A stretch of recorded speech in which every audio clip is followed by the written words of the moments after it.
पुनः स्वागत है साथियों। राजस्थान बोर्ड कक्षा 10 मैथ्स की जो वीडियो श्रृंखला शुरू हुई है उसमें वास्तु संख्या की जो एक्सरसाइज 2.2 हम पढ़ रहे थे 2.2, और उसमें हम पढ़ रहे थे अंक गणित की आधारभूत प्रमेय और उसके अनुप्रयोग, और जिसमें हम पढ़ रहे थे अभाज्य गुणनखंड ज्ञात करना और अभाज्य गुण से एचसीएफ और एलसीएम ज्ञात करना। तो भाग 1 हमने पढ़ा था जिसमें क्वेश्चन संख्या 1 और 2 की समस्याओं का हमने समाधान किया था।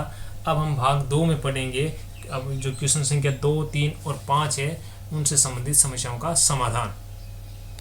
तो चलते हैं क्वेश्चन संख्या 3 की ओर। क्वेश्चन संख्या 3 क्या कह रहा है कि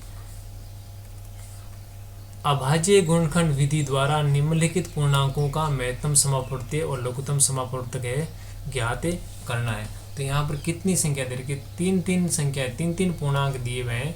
उन तीन पूर्णांकों के हमें क्या करने हैं? एलसीएम और एचसीएफ ज्ञात करना है। तो प्रोसेस वही है जो हमने दो संख्याओं के जो एलसीएम और एचसीएफ निकाले थे, वैसी प्रोसेस इसी में हमें करनी है। पहली समस्या हम लें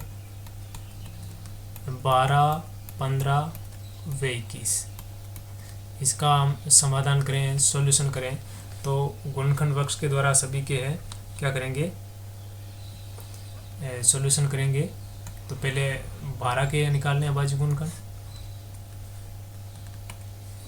तो 12 इकाई अंक 2 है, सम है, तो 2 का भाग दिया 6 बार, और 6 भी सम है, 2 का भाग दिया 3 बार, और 3 में अब किसका भाग दिया? 3 का 3 में 1 बार। ठीक है, छोटी छोटी संख्या है, ज़्यादा दिक्कत नहीं होगी। उसी प्रकार हम दूसरा लें, दूसरा यहाँ 15 का ले लें।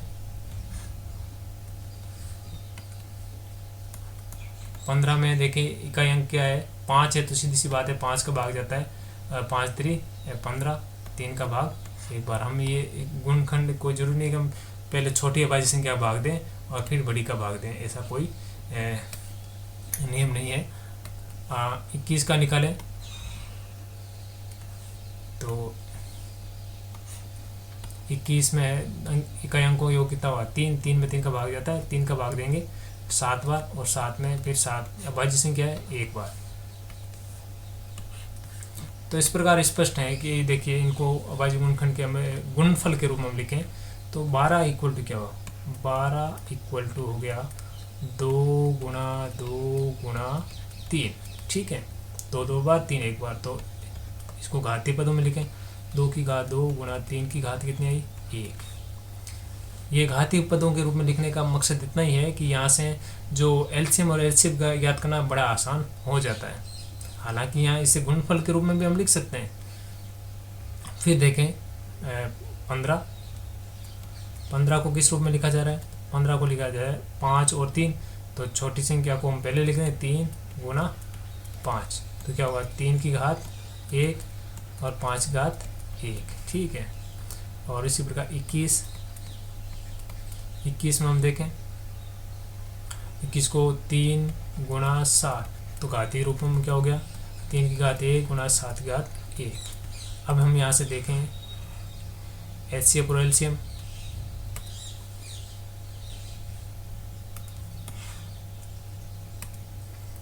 तो एचसीएफ क्या था?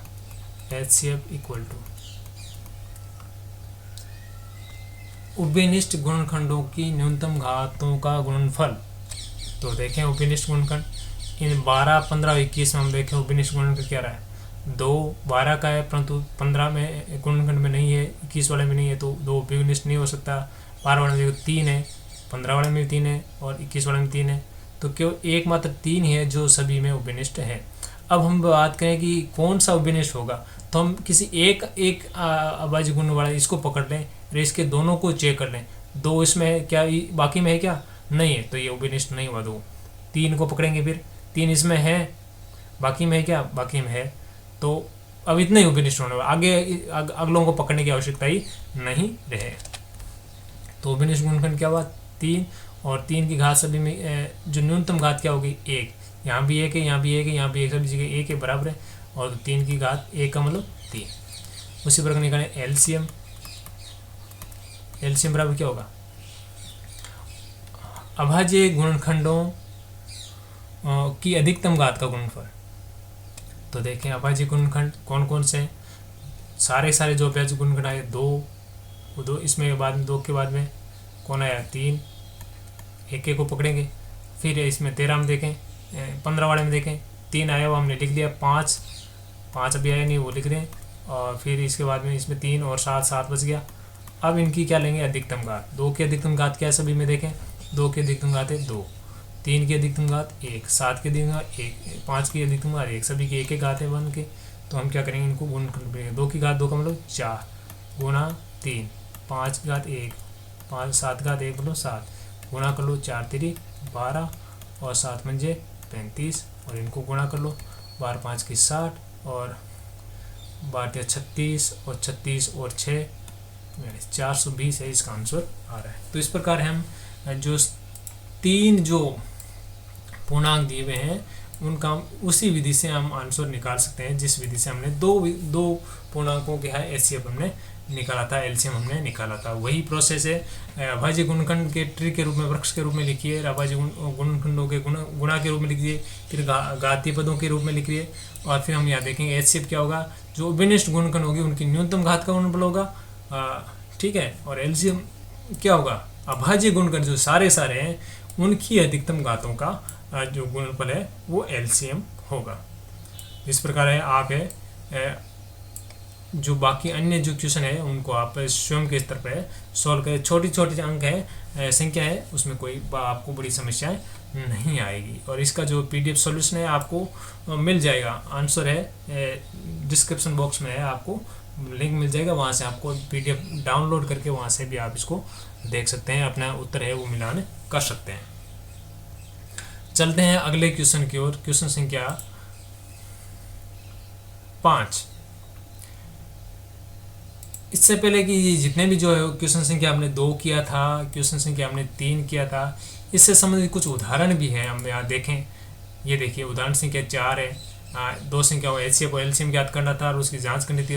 क्वेश्चन संख्या 2 की तरह था तो उसको आपको करना है। और ये अभाज्य गुणनखंड द्वारा ये 3 संख्याओं के एचसीएफ और एलसीएम ज्ञात करना, जो हमने क्वेश्चन संख्या 3 था वैसे जैसे आप इसको भी हल करें। ये देखिए उदाहरण संख्या 2 धनात्मक पूर्णांक को अभाज्य गुणनखंडों के गुणनफल के रूप में लिखना है, यानी क्वेश्चन संख्या 1 के अनुसार इसको और लिखना था। और ये जो है लास्ट में हम करेंगे इसको। तो हम चलते हैं क्वेश्चन संख्या 4 की ओर। 4 क्या कह रहा है, किसी खेल के मैदान में, किसी खेल के वृत्ताकार पथ पर, कोई खेल का मैदान है उसके वृत्ताकार पथ पर मैदान का एक पूरा चक्कर करने पर, मैदान का एक पूरा चक्कर करने पर रमन को है कितना मिनट लगता है, 18 मिनट लगता है। यानी एक पूरा जो वृत्ताकार पथ है उस पर रमन को दौड़ने पर कितना समय लगता है, 18 मिनट लगता है। मान लें कि ये एक वृत्ताकार पथ है और उस पर अगर रमन यहाँ से अगर दौड़ स्टार्ट करे, यहाँ से दौड़ स्टार्ट करे, वो दौड़ता दौड़ता दौड़ता इस वृत्ताकार पथ पर चलेगा और लास्ट में वापस इसी स्थान पर आता है पथ पर चलता हुआ, तो उसको कितना मिनट लगता है, 2 मिनट, उसको 18 मिनट लगता है। और इसी वृत्ताकार पथ पर मैदान का एक चक्कर पूरा करने पर अनुक्रिया को कितना समय लगता है, 12 मिनट लगता है। यानी यहाँ से शुरू करने पर रमन को है एक चक्कर लगाने में 18 मिनट और अनुप्रिया को है 12 मिनट, यानी अनुप्रिया की गति थोड़ी ज़्यादा है। माना कि दोनों एक ही स्थान पर एक ही समय चलना प्रारंभ करते हैं और एक ही दिशा में चलते हैं, एक ही दिशा में दौड़ रहे हैं, तो बताइए कि कितने समय बाद में दोनों है पुनः प्रारंभिक स्थान पर मिलेंगे। यानी वापस घूम पर चक्कर लगाते रहेंगे और इस प्रारंभिक स्थान पर है, यहाँ पर इसी स्थान पर, न कि अन्य स्थानों पर मिले, इस स्थान पर वापस है वो कितने समय बाद में मिलेंगे। जो ऐसे जो प्रश्न होते हैं वो एलसीएम पर आधारित होते हैं। किस पर आधारित होंगे, एलसीएम पर। हमें ऐसे प्रश्नों में हमें क्या निकालना होगा, एलसीएम निकालना होगा। एलसीएम निकालेंगे तो जो आंसर होगा वो बता देंगे इतने समय बाद में वो मिलेंगे। तो हमें क्या करना है, जो समय दिया होगा, जो भी चीज़ देगी समय है, कुछ भी दूरी है, तो उनका हम एलसीएम निकालेंगे। 18 और 12 मिनट है, इनका हम क्या करेंगे, एलसीएम निकालेंगे। ऐसे प्रश्न और भी हो सकते हैं। आप सोचें कि अलार्म, 3 अलार्म है, कहेंगे एक 10 सेकंड बाद में बजता है, एक 15 सेकंड बाद में बजता है और एक 20 सेकंड बाद में बजता है। यदि तीनों एक साथ बज रहे हैं और फिर वापस से बताओगे कितने समय बाद में पुनः एक साथ बजेंगे। ऐसे ही आपके सिग्नल का, लाइट की बत्तियों का आ सकता है कि 3 बत्तियां हैं, एक 10 मिनट बाद जलती है, एक 15 मिनट बाद में जलती है, एक 25 मिनट बाद में जलती है। बताओ तीनों एक साथ पुनः कब जलेगी? तो उसमें भी हमें क्या ज्ञात करना होगा? एलसीएम ज्ञात करना होता है। ऐसे जो प्रश्न है उसमें हमें एलसीएम ज्ञात करना होता है। तो हम निकालेंगे 18 और 12 के एलसीएम। तो पहले 18 का गुणनखंड निकाल लें। तो यहाँ हम लिखेंगे 18 में किसका भाग जा रहा है? 2 का। 9 बार, 9 में 2 का जाता नहीं है, किसका जाएगा? 3 का 3 बार, और 3 में 3 का 1 बार। ठीक है, उसी प्रकार दूसरा हम निकालेंगे किसका? 12 का। तो 12 में किसका भाग जाता है? इकाई अंक सम है तो 2 का भाग जाएगा 6 बार, 2 का भाग 6 में 3 बार, और 3 का भाग 3 में 1 बार। ठीक है, ये जो हमारा आ गया। अब इनको है क्या करेंगे? गुणनफल के रूप में लिखें। 18 इक्वल टू क्या लिखें? 2 गुणा 3 गुणा 3। ये जो है इसको गुणनफल के रूप में लिखेंगे। अब इसको हम घातों के गुणांक के रूप में भी लिख देंगे। 2 की घात 1, और 3 कितनी बार है? 2 बार। 3 की घात कितनी होगी? 2। उसी प्रकार हम देखें 12 इक्वल टू क्या होगा? 2 गुणा 2 गुणा 3। इसके जो अभाज्य गुणनखंड है इनको गुणा में लिख दिया। अब देखें 2 कितनी बार है? 2 बार। 2 की घात 2 गुणा 3 की घात कितनी होगी? 1। अब एलसीएम हमें ज्ञात करना है। ऐसे प्रश्नों में एलसीएम ज्ञात किया जाता है। तो एलसीएम क्या होगा?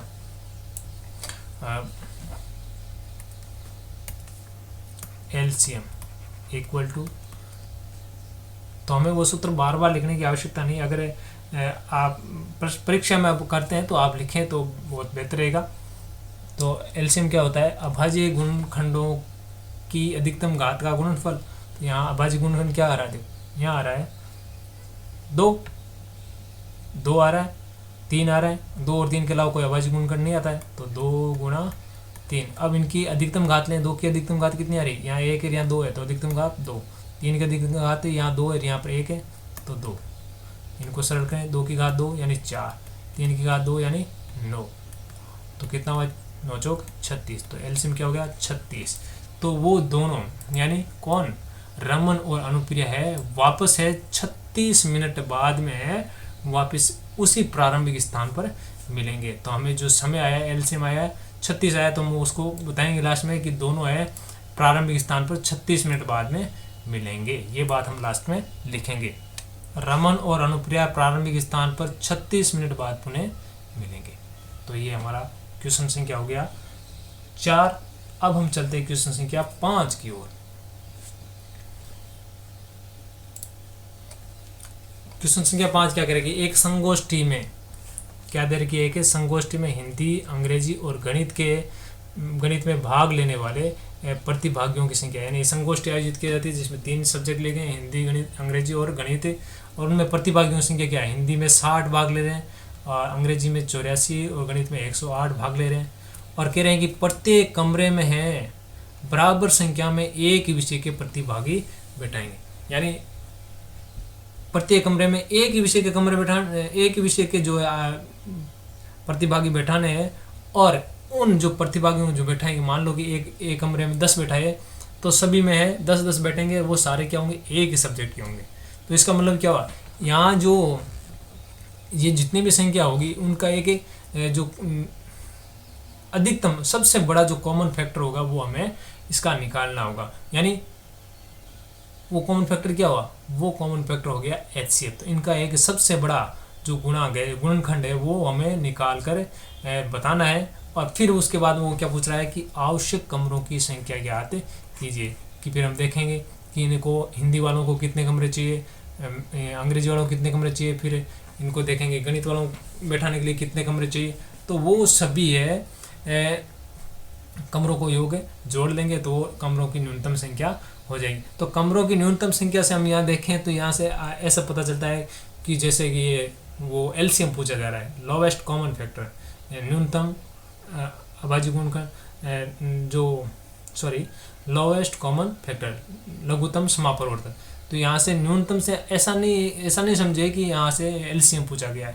तो यहाँ न्यूनतम क्या पूछा गया? कमरों की संख्या पूछी गई है, जबकि यहाँ दिए क्या गए हैं? आदमियों की संख्या दे रखी है। तो कमरे न्यूनतम कब होंगे? जब आदमी अधिकतम होंगे उस कमरे में। तो हमें ऐसी अधिकतम उन आदमियों की संख्या याद करनी है, तो वो अधिकतम बैठेंगे तो कमरे न्यूनतम होंगे। तो सबसे बड़ी संख्या हमें याद करनी है, तो सबसे बड़ी संख्या क्या होगी? HCF। तो हमें 60, 84 और 108 का हमें क्या याद करना पड़ेगा? HCF याद करना पड़ेगा। और फिर इन सभी प्रतिभागों को जोड़ कर उस HCF का भाग दे देंगे, तो कमरों की जो न्यूनतम संख्या है वो भी आ जाएगी। तो शुरुआत करते हैं इनका अभाज्य गुणनखंड निकालें। सबसे पहले 60 का निकालें। 60 में 2 का भाग गया, आधा कर लें 60 का, 30 का आधा हो रहा है 15, 2 का भाग जाएगा इसका मतलब। अब 15 में 3 का भाग कितनी बार जाता है? 5 बार। और 5 में 5 का भाग कितनी बार गया? 1 बार। इसी प्रकार हम किसका निकालेंगे? 84 का। तो 84 2 का भाग गया 42 बार। फिर 42 का आधा हो रहा है 21 में किसका भाग जा रहा है? 3 का, 7 बार। 7 में 7 का भाग जा रहा है 1 बार। ठीक है, ये हो गया। अब बाकी क्या बच गया अपना? तीसरा गुणनखंड वक्र के रूप में लिख कर हम बड़ी आसानी से इसको सॉल्व कर सकते हैं। तीसरा 108 एक सम संख्या, 2 का भाग जरा आधा हो जाएंगे तो कितना है? 54 है सम संख्या है, 2 का भाग देंगे 27 में अब किसका भाग दे रहा है? सम संख्या नहीं है इकाई अंक, तो 3 का भाग देंगे 9 बार। 9 में 3 का भाग 3 बार, और 3 में 3 का भाग कितनी बार गया? 1 बार। अब यहाँ से हम इसको क्या करेंगे? गुणनफलन के रूप में लिख दें। तो 60 इक्वल टू क्या हो गया? 60 इक्वल टू 2 गुणा 2 गुणा 3 गुणा 5, इसको घातीय रूप में लिख दें। 2 की घात कितनी आ रही है? 2 बार। 3 की घात कितनी आ रही है? 1 बार है तो 1 होगा।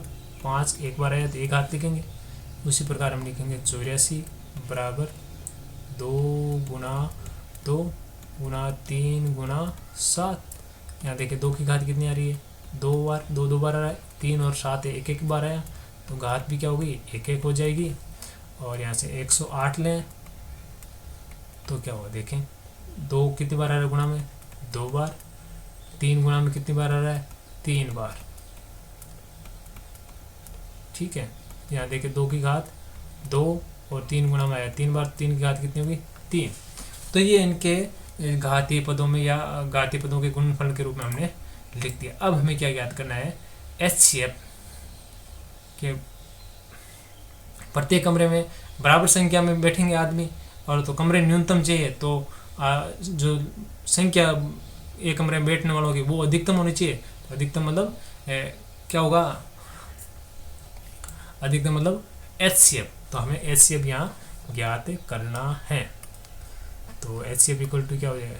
HCF इक्वल टू देखेंगे जो उपनिष्ठ है, उपनिष्ठ कौन कौन आ रहा है? 2 आ रहा है, और कौन आ रहा है? 3 आ रहा है, वो लिख देंगे 2 गुणा 3। अब इनकी क्या न्यूनतम घात लेंगे? 2 की न्यूनतम घात क्या है? सभी जगह 2 की 2 ही घात आ रही है, तो 2 ले लेंगे। और 3 की जो न्यूनतम घात क्या रही? 3 की घात 3, 3 की घात 1, 3 की घात 1, 3 की घात क्या होगी? 1। तो HCF कितना हो गया? 2 की घात 2 मतलब 4 गुणा 3 की घात 1 मतलब 3, 4 3 12। अब वो पूछ रहा है कमरों की न्यूनतम संख्या। तो कमरों की हम लिखेंगे, कमरों की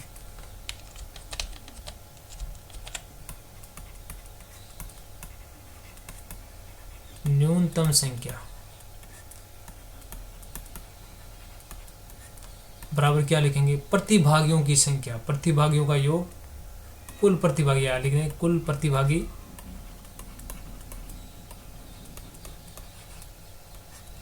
बटा HCF।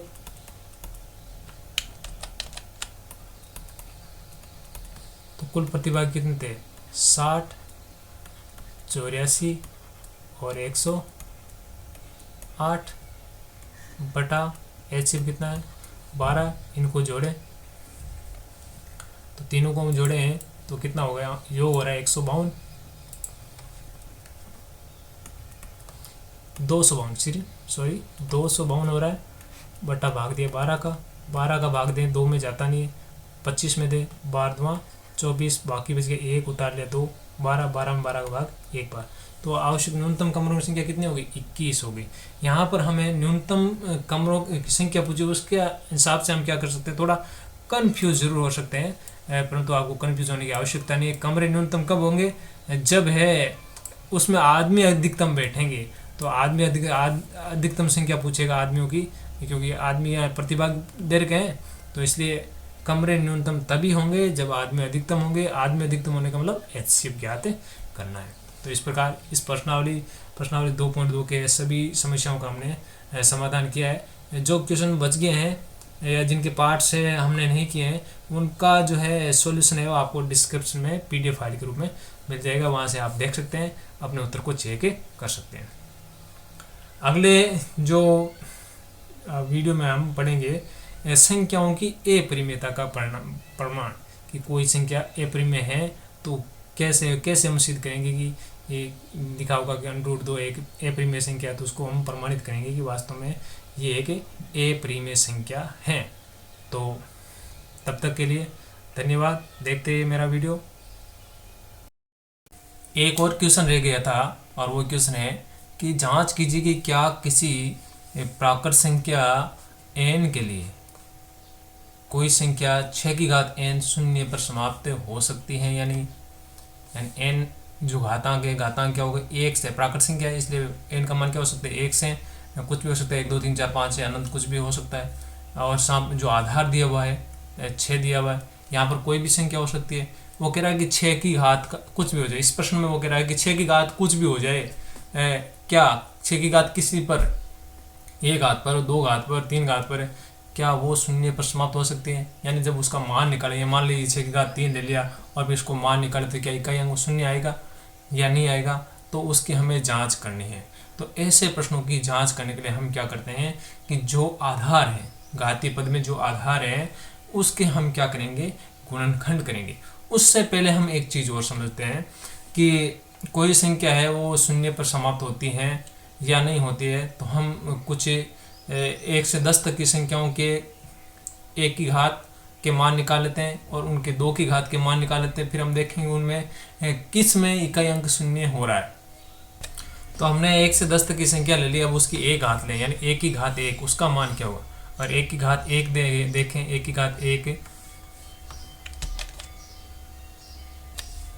1 की घात 1 का मान 1, 1 की घात 2 की घात 1 का मान 2। किसी की घात 1 हो तो उसका मान वही होता है किसी संख्या का। तो 3 की घात 1 का मान भी क्या होगा? 3। 4 की घात 1 का मान क्या होगा? 4। 5 की घात 1 का मान 5। 6 की घात 1 का मान, तो 1 की घात के सारे मान हमने ज्ञात कर लिए। 1 की घात जो भी किसी संख्या की घात 1 लगाते हैं तो उसका मान क्या होगा? वही संख्या होगा। इसी प्रकार घात 2 लगा के देखें तो 1 की घात 2, 1 की कितनी भी घात कर दो, 10 कर दो, 20 कर दो, उसका मान सदैव 1 ही रहता है। 2 की घात 2, मतलब उस संख्या को उसी से गुणा करना है। घात 2 का मतलब 2 बार गुणा में है, ठीक है। घात 3 होगी तो वो संख्या 3 बार गुणा में होगी। तो 2 की घात 2 का मतलब क्या हुआ? 4। ये सभी वर्ग संख्या है, आप जानते ही हैं। 3 की घात 2 बराबर 9। तो आपको है कम से कम 10 तक के तो वर्ग, सॉरी 25 तक की संख्याओं के वर्ग तो आपको याद होने ही चाहिए। आप अगर अच्छे गणित के विद्यार्थी हैं तो कम से कम 25 तक की संख्याओं के वर्ग आपको मौखिक याद होने चाहिए। तो इस प्रकार हमने 1 की घात के और 2 की घात के हमने सारे मान निकाले। अब हम यहाँ से देखें कि इस घातीय पदों में मान लो कोई संख्या ले लें और उसकी घात लें, तो कौन सी संख्या के लिए वो शून्य पर समाप्त हो रही है? तो 1 है वो शून्य पर समाप्त नहीं हो रहा है, यहाँ पर भी नहीं हो रहा है, 2 नहीं हो रहा है, 3 भी नहीं हो रहा है, 4 के घातीय पद है वो भी शून्य पर समाप्त नहीं हो रहे, 5 के घातीय भी शून्य पर समाप्त नहीं हो रहे, 6 के भी नहीं हो रहे, 7 के भी नहीं हो रहे, 8 के भी नहीं हो रहे, 9 के भी नहीं हो रहे, 10 के हो रहे हैं। 10 के यहाँ देखिए इकाई अंक क्या आ रहा है? शून्य आ रहा है। तो उसका मतलब क्या है? उसका मतलब क्या है? यहाँ से एक सीधा मतलब दिख रहा है कि जिस संख्या का इकाई अंक शून्य हो, जिस संख्या का इकाई अंक शून्य हो, उस संख्या के घातीय पद ही क्या होंगे? शून्य पर समाप्त होंगे। और ऐसा क्यों होता है? ऐसा इसलिए होता है क्योंकि इस संख्या के, देखिए ये 10 है, उस संख्या के अगर हम गुणनखंड निकालें, क्या निकालें? गुणनखंड, तो क्या होते हैं 10 के गुणनखंड क्या होंगे 2 गुणा 5। ठीक है, इसी प्रकार हम 20 ले लेते हैं तो 20 के गुणनखंड क्या होंगे 2 गुणा 5। 30 के ले लें, 30 के क्या होंगे 2 गुणा 3 गुणा 5। 40 के लिए 2 गुणा 2 गुणा 2 गुणा 5। यहाँ इन सभी में देखें कि 2 गुणा 5 का एक जोड़ा होता है, 2 गुणा 5 का एक जोड़ा बन रहा है, और 2 गुणा 5 का मतलब क्या होता है 10। ठीक है, यही है। अगर किसी संख्या के गुणनखंड में अगर 2 गुणा 5 का अगर एक जोड़ा विद्यमान है तो हम कह सकते हैं कि उसका कोई भी घातीय पद है, उसकी n घात में, चाहे n का मान 1 2 3 4 5 कुछ भी हो, तो वो है शून्य पर समाप्त हो सकती है, अन्यथा वो शून्य पर समाप्त नहीं होंगे। बाकी इनके देखें, इनके गुणनखंड देखते हैं हम। 1 का गुणनखंड 1 ही होता है, 2 के गुणनखंड 1 गुणा 2, 3 के गुणनखंड 1 गुणा 3, 4 के गुणनखंड क्या हुआ 1 गुणा 2 गुणा 2, 1 तो सभी का गुणनखंड होता है इसलिए 1 लिखेंगे। 5 का गुणनखंड 1 गुणा 5, 6 का गुणनखंड 1 गुणा 2 गुणा 3, और 7 का गुणनखंड 1 गुणा 4, 8 का गुणनखंड 1 गुणा 2 गुणा 2 गुणा 2, 9 के गुणनखंड 1 गुणा 3 गुणा 3। यहाँ से आप देख सकते हैं जो अभाज्य संख्या है उसके गुणनखंड क्या होते हैं, या तो 1 होता है या वो खुद ही होती है। बाकी सभी संख्या हम देख रहे हैं, इन सभी संख्याओं, इन सभी में 1 से लेकर 9 तक की संख्याओं के अगर गुणनखंड देखें, वहां पर किसी में भी 2 गुणा 5 का एक कम से कम एक जोड़ा नहीं आया है। यहाँ देखें 2 वाले में केवल 2 आया, 5 नहीं आया। 5 वाले में देखें केवल 5 आया, 2 नहीं आया है। यहाँ आज 6 वाले में केवल 2 आया है, 8 वाले में 2 3 बार आ चुका है परंतु 5 नहीं आया है। तो इससे क्या स्पष्ट है, स्पष्ट यही है कि जिस संख्या के अभाज्य गुणनखंडों में एक जोड़ा 2 गुणा 5 का, न्यूनतम एक जोड़ा 2 गुणा 5 का है, यानी 1 2 गुणनखंड में 1 2 है, 1 5 है, तो उस संख्या के किसी घात पर है वो संख्या शून्य पर समाप्त हो सकती है, अन्यथा नहीं होगी। ये आपको कॉन्सेप्ट मोटा मोटा याद रखना है। यानी कोई घातीय संख्या कब शून्य पर समाप्त होगी, जब उसका आधार 10 का गुणज हो, और 10 का गुणज का मतलब क्या हुआ 10 के गुणनखंड निकाले क्या होगा, उसके गुणनखंड में 2 गुणा 5 आना चाहिए। इसलिए हमें क्या करना पड़ेगा, जो भी आधार दिया होगा उसके हम गुणनखंड ज्ञात करेंगे और उसमें देखेंगे क्या इसके गुणनखंड में 2 गुणा 5 का एक न्यूनतम जोड़ा है या नहीं। अगर है तो हम कह देंगे वो शून्य पर समाप्त होगी, अगर नहीं है तो हम कह देंगे वो शून्य पर समाप्त नहीं होगी। तो प्रश्न पर चलते हैं। प्रश्न में लिखा है क्या किसी प्राकृत संख्या n के लिए संख्या 6 की घात n शून्य पर समाप्त हो सकती है। तो हम क्या करेंगे, 6 की घात n अगर शून्य पर समाप्त होगी तो उस 6 के क्या करेंगे, आधार 6 के क्या करेंगे, हम लिखेंगे आधार अंक इक्वल टू 6 और के गुण, इसके गुणनखंड देखें तो क्या होगा 2 गुणा 3। तो हम क्या लिखेंगे, इसमें स्पष्ट है, क्या स्पष्ट है कि आधार अंक 6 के गुणनखंड में, अभाज्य गुणनखंडों में, अभाज्य गुणनखंडों में 2 गुणा 5 का एक का कोई युग्म नहीं है, कोई युग्म नहीं है, क्योंकि 2 तो आ गया 5 नहीं आया है इसलिए युग्म नहीं बना 2 गुणा 5 का, और 2 गुणा 5 का युग्म नहीं बनेगा तो 10 नहीं होगा, और 10 नहीं होगा जब तक है कोई 10 नहीं होगा तो फिर घातीय पद क्या होंगे, वो भी शून्य नहीं होगा। तो अब युग्म नहीं है तो अतः 6 की घात n, प्राकृत संख्या n के लिए हम लिखेंगे प्राकृत संख्या, सीधा सीधा जो प्रश्न में लिखा गया प्राकृत संख्या n के लिए 6 की घात n शून्य पर समाप्त नहीं हो सकती।